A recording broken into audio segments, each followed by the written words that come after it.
Excuse me, Mr. Yomi. What about the money that was donated to you for the justice of the Mohbad? What about the money? The money that people donated to you. What is your response to that, please? Okay, now, first and foremost, because a lot of people are not raised properly, and they have not been raised to also support voluntary organizations. They actually believe when they sponsor or they donate to an NGO, they are donating to an individual. Nobody donated any money to me. First and foremost, they donate to Break the Silence Foundation. And there are so many things, projects, things, even in the course of this particular matter, so many things were done, and they are so obvious. Because at the end of the day, NGO are not run by an individual. It's not a profit-making organization. Any NGO all over the world are being sponsored by public donation and support. But when people are not raised to, donate and contribute whatever they have for NGOs, they won't really understand that. They will think it's actually going for an individual, and that is where people are mistaking it. Yomi, Benusan, what to be on Debbie? Yomi, what you rush here? You don't see the warrant of arrest. Lori Wumi, I hear budget. You don't papa. Si bẹ̀rẹ̀ sí parọ́ bí olórí burúkú oníròṣì ó ṣe bọ́ sílẹ̀ má fún mi ní 50 pa mi olóṣì oníròṣì má má lé ẹkiri tí wàá fi kú ni aládánwò. Question tẹ́mi fẹ́ bi èmi ò ní bèrè ní òyìnbó because nǹkan tí mo fẹ́ bi ó ní pé ta lérò pé ó pa Mohbad yẹn pẹ̀lú gbogbo findings yìí how do you think Mohbad died? With everything you have been doing, with everything, your investigation, whom do you suspect? Like, you have a suspect. I have a suspect in my mind with my investigation. Who do you think who are involved in it? I just want to know. But Timba saw me, so direct, I have to give you a report. Yes, you start for me. Okay, now, the reason is because, number one, in that hospital, I was at Kuramed Hospital. And the first hospital to go Mohbad law, I have it on tape. They said Mohbad was brought in dead. Okay. I said brought in dead. And they said to me that they were even so lucky that one of the best doctors with over 7 years experience was on ground on that day. And they asked what happened to Mohbad. Said they were just crying. The nurse, what did you do to him? They were not saying anything. Said at that point, they tried to say, okay, let's see if we can do something. No pulse, nothing. And then they said, you know what? You guys brought in a dead person. Okay. You have to take him to the morgue. They said, okay. Oh, no, they want to go to another place. They said, no problem, you can go. Okay. And they left. Report was issued. They went to the second hospital. Certainly, if you go by the account of the doctor at the coroner inquest, of course, the doctor's report was issued. But now, if the wife was there with the younger brother, and they held on to the doctor's report. Yeah. Are you aware that it was not only Wumi and the brother that was in the house when the so-called Mohbad, so many people are in the house. My dear sister, Yeah. I listened to Yomi. She gave account of when the nurse came into the house. Okay.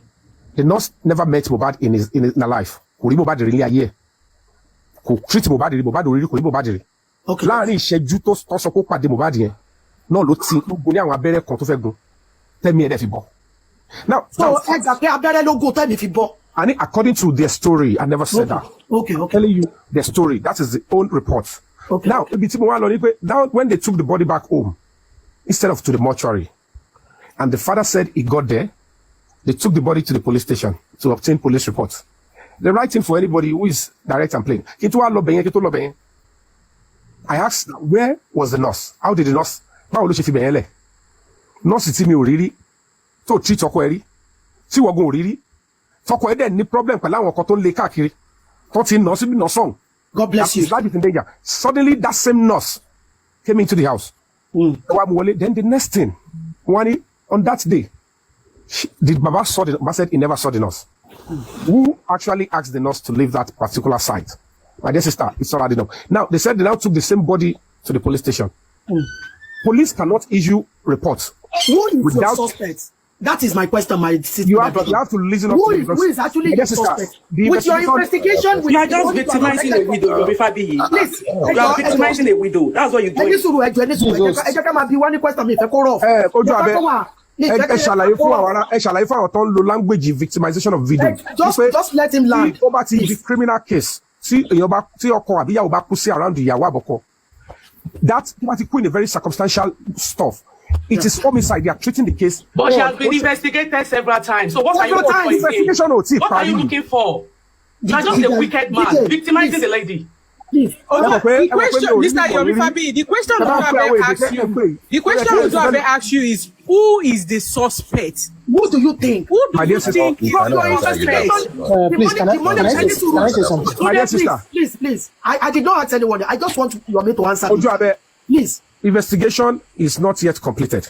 What I'm saying is that. So if you're asking, hold on. Your own personal investigation, because I'm telling you my report. Let me the question again, please. You can't so that you know how to answer me. Hold on. You have collected so much money from people from doing investigation. Oduabe will not answer your question. He knows the truth. He knows. If you are informed and well civilized, if they donate to an NGO, it's not to me. If you keep pushing that defamatory statement, I'm not going to be finding it funny. Tell you about who are informed. I hate arrogance of ignorance. That is why I'm asking you. Coming to social media, defamation, criminal defamation. It's and not that is why I'm asking you. We were aware. My friend donated. Towards the bad thing. So I am not defending anyone. Can I say something, please? Can I say something? Please, I am not asking you a question. I'm still with you. Please, can you moderate well so that everybody will have that is right. I am responding to your question. Yeah, thank you. My dear sister, and to my woman, for any public questioning or scrutiny. I like that. I would never, because me only continue. But the fact remains that it's on social media. People will continue to enjoy the anonymity of social media to be doing stuff, and it's not making sense. The fact remains that we're still in the middle of a serious case, and you have to establish to me why we'll be going after an innocent person. So exactly, that's our hard up now. Hard up. There was a money you collected for CCTV camera conference. Are you saying you did not collect money for that one as well? Like with CCTV camera conference. What are you saying? CCTV for conference. Money for CCTV for conference. My dear sister. Is that one true or not? Number one, let me explain to you. When people donate, I saw it online. Yeah. I'm saying, when they donate to an NGO, nobody ever donates to say, go and take this for CCTV. No. If they donate for accounts. If they donate to an NGO, one in charge of the account. Are you not the one in charge of your NGO account? Because you keep saying they donated to your NGO, they didn't donate to Yomi Fabiyi. Are you not the one in charge of the freaking account? I'm in charge of a freaking account. So what are you talking about? Why are you saying they didn't donate money to you? Can you hear yourself? Now, excuse me. Am I the only one in the board of trustees? Am I the only one in the executive? Can I ask you a question? We just today, please. Can I ask you a question? Let him be answering. Don't rush him. No, rush him. Just let him question. Now, Yomi Fabiyi, your 3 seconds video. You've said it. You're in charge of the account. I've heard that. I never said that to you. I'm asking you a rhetorical question. Right, fine. Now, your 3 seconds video that you're hammering on, that you're so sure that there's evidence on it against Wunmi or any other person in that house. Why didn't you take it to the inquest? Why did you not take the 3 seconds video to the inquest? I'm going to be asking a follow-up question. Can you allow me? Why not just answer? Why didn't you go there? Why didn't you go with? Why didn't you take it to the inquest? Okay, number one, first and foremost, the supporting documents. Yeah. Oh, Jesus of Nazareth. Can you just we just want to know why you didn't take that 3 seconds video for inquest. Number one, part of supporting document that could help. For one, as an NGO, they've actually said they don't want to admit any other NGO again because they won't reject you if you have evidence, Yomi. They would not turn you down. Don't use that as an excuse. Not to turn down evidence because the purpose of inquest is fact finding. Let him respond to that. You feel like you can use to nail anybody. Can I respond to that? You said the other day, talk about law inquest. You're where anybody. Let him speak. You can't know. Let him reply first. Number one. Thank you. There was a litigation against an NGO that they were rejected into entering before the 3 seconds video came to life. And you have to be honest with yourselves. Even if I don't utilize the inquest, did I not utilize the police? Okay. And when you ask yourself, if I have taken it into the house and I'm roaming social media without giving it to the right authority, but streaming it to that, why not inquest? Police also are doing investigation, and police have got the right to investigate a matter, and in the light of a new lead, they will be able to adjust it, because under the law, there is no statute of limitation. And if you are following the matter genuinely and you are an honest person, if I have taken the same 30 seconds video to the police, and you come on social media for the sake of castigating and damaging somebody's reputation, and you're suggesting I should have taken it to the inquest, when you know they blocked access for other people, big batek of say, Èmi ò ní problem pẹ̀lú kọ́tà ìṣe yìí o. Mommy, Mr. Yomi, please, can you let me just ask you 2 questions? I'll go down because Jukia and Lagbaja, once they are here, I know they got this. I'll just ask you 2 questions, then I'll go down. Hey, 2 questions. I will ask you 2 questions. That was what I said. Go ahead, please. Yeah, number 1, you said there's a warrant of arrest on Wumi. Wumi cannot travel. Wumi traveled to Tanzania, and when she was in Tanzania, you said she did not come through Muritala. She did not come through international and she airport. came through Muritala. She came through Muritala. Is it that there was no warrant of address? Because when you said she had warrant of address, you traveled to UK through Cotonou. So exactly. I don't understand what happened there. And number 2, with all those things, so let me just ask you 2 questions. I'll go down. to trust you again. Let me ask the second question, then I'll go down. Can I explain to you? Let me just ask you the last one, then I'll go down. Okay. Please. The second one, when you traveled to UK, I remember on Latin's platform, they asked you about the CCTV. You said you already gave it to the police. You don't have it with you. That was what you said when you traveled the first time. I have the video recording. I kept it. Then when you came back, they asked for the evidence of the CCTV. You said you don't have it. Is it that you have it or you don't have it? Because you already told them you watched it and you gave it to the police that you don't have it with you. But when you came back, you said you don't have it. So we were all confused. Like, let me respond to that. Number 1, concerning the warrant of arrest, when you are invited by police in a criminal investigation, they will first send you an invitation. You are needed at the police station to come and answer to some certain issues. You won't know what they are inviting you for. And then if they've exhausted that and you refuse to turn up, and you didn't send any legal representation to tell them why you cannot come, or you cannot come in the new date they give you, if it gets to a stage, of course, before the police can arrest you anywhere they find you, they would have to go to court. Do you know the problem we have with you, and I have with you? Too much answering questions directly. Was a warrant of arrest placed on me? You are using English to manipulate too many of us. The English is too much. We just want you to speak in Yoruba so that we hear you. Using English to manipulate us is becoming so annoying. I cannot use English to manipulate. It's too much. It is too much English. I didn't hear anything clearly. We are just trying to. I just saw Yoruba now. What's song? Come on, Fabiyi, come on, no way. To this criminal investigation. To ba ti send invitations here. Gẹ́gẹ́ bó fi ṣe sọ.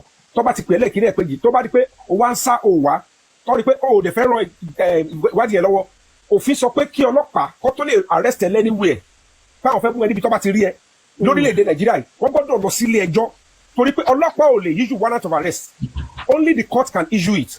Ọlọ́pàá dẹ̀ lọ sílé ẹjọ́, wọ́n lọ gba warrant of arrest pé ìwà arábìnrin yìí o, ibikíbi ká bá ti rí ẹ o, a máa mú ẹ ní ipá with a reasonable degree of force nítorí pé ó kọ̀ láti dá ọlọ́pàá lóhùn, and that was what was issued. Okay. Mọ́mí ẹ̀jọ̀ mọ̀ ẹ má bínú mọ́ kẹ́tó go for lórí nǹkan tó sọ́ọ̀sì ní fẹ́ bẹ̀rẹ̀ nǹkan kan. Nígbà tó dẹ̀ yìí ẹ ní sùúrù ẹ jẹ́ kí n ṣàlàyé fún lè yògbó yín. Kí ni ìfẹ́ ìṣekiri?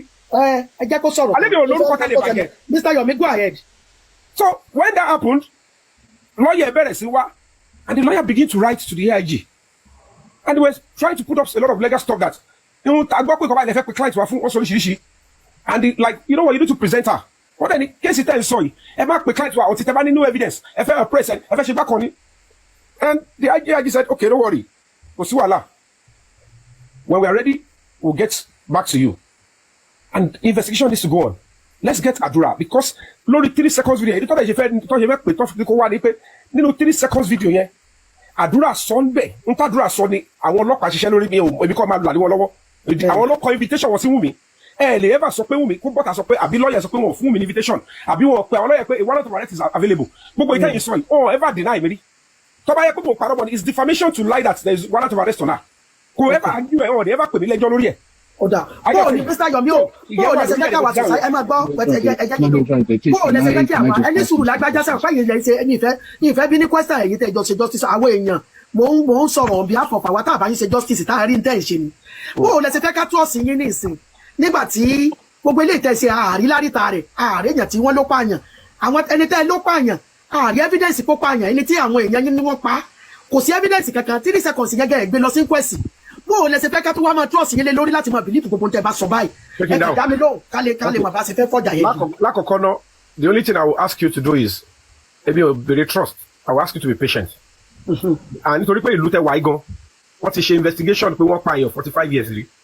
If you don't trust them, then they will tell you we are doing our job. So if people like you don't trust those people that are on the case for 45 years, then if you are coming here to say you don't trust me with few months, Timothy, I won't be surprised.